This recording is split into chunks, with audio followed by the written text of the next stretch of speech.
মৰমৰ ছাত্ৰ ছাত্ৰীসকল, বৰ্তমান সমগ্ৰ অসমতে উচ্চতৰ মাধ্যমিক, স্নাতক আৰু স্নাতকোত্তৰ পৰ্যায়ত নামভৰ্তিৰ প্ৰক্ৰিয়া আৰম্ভ হৈছে।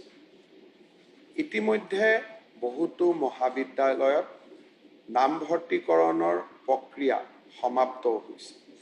দুই এটা অভিযোগ মোৰ ওচৰলৈ আহিছে যে বিভিন্ন মহাবিদ্যালয়ত এইবাৰ ছাত্ৰ-ছাত্ৰীসকলে বিনামূলীয়া নামভৰ্তি কৰিবলৈ যাওঁতে কিছু অসুবিধাৰ সন্মুখীন হৈছে। অসম চৰকাৰে প্ৰজ্ঞান ভাৰতী নামৰ আঁচনিখনৰ অধীনত যোৱা কেইবাটাও বছৰে বিনামূলীয়া নামভৰ্তিকৰণৰ ব্যৱস্থা কৰি আহিছে। এইবাৰো আমি মহাবিদ্যালয়সমূহক নিৰ্দেশ দিছোঁ যে যাৰ বাৰ্ষিক আয় 2 লাখ টকাতকৈ কম তেনে পিতৃ-মাতৃৰ সন্তানক যাতে মহাবিদ্যালয়সমূহত বিনামূলীয়া নামভৰ্তিকৰণৰ সুবিধা দিয়া হয়।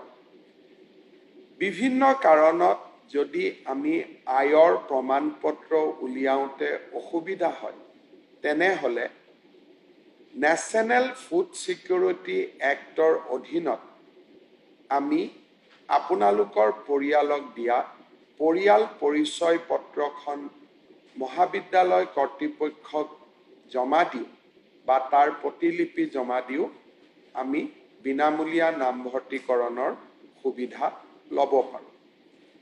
এই বিনামূলীয়া নামভৰ্তিকৰণৰ বাবে মহাবিদ্যালয়সমূহেও কোনো আৰ্থিক অসুবিধাৰ সন্মুখীন নহয়।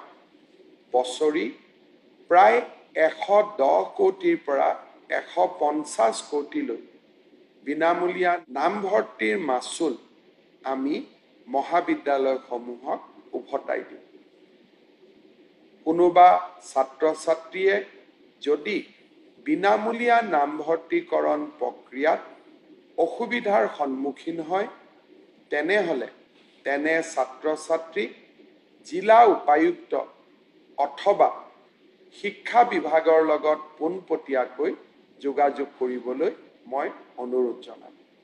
মহাবিদ্যালয়ৰ অধ্যক্ষসকলক মই অনুৰোধ জনাম, বিনামূলীয়া নামভৰ্তি অসমৰ উচ্চ শিক্ষাৰ ক্ষেত্ৰত এক মহান কৰ্ম বুলি তেওঁলোকে যাতে অনুভৱ কৰে আৰু ছাত্ৰ-ছাত্ৰী যিসকলে বিনামূলীয়া নামভৰ্তিকৰণৰ বাবে যোগ্য, তেওঁলোকক যাতে অত্যন্ত মৰম আৰু এখন বিশাল হৃদয়ৰে সৈতে বিনামূলীয়া নামভৰ্তিকৰণৰ সুবিধা দিয়ে। মহাবিদ্যালয়ৰ অধ্যক্ষসকলকো মই 10 জুলাইত লগ পাম। বিনামূলীয়া নামভৰ্তিকৰণৰ বাবে মহাবিদ্যালয়ে সন্মুখীন হোৱা আৰ্থিক ক্ষতিৰ সমুদায় ধন আমি 10 জুলাই তাৰিখেই উভতাই দিম।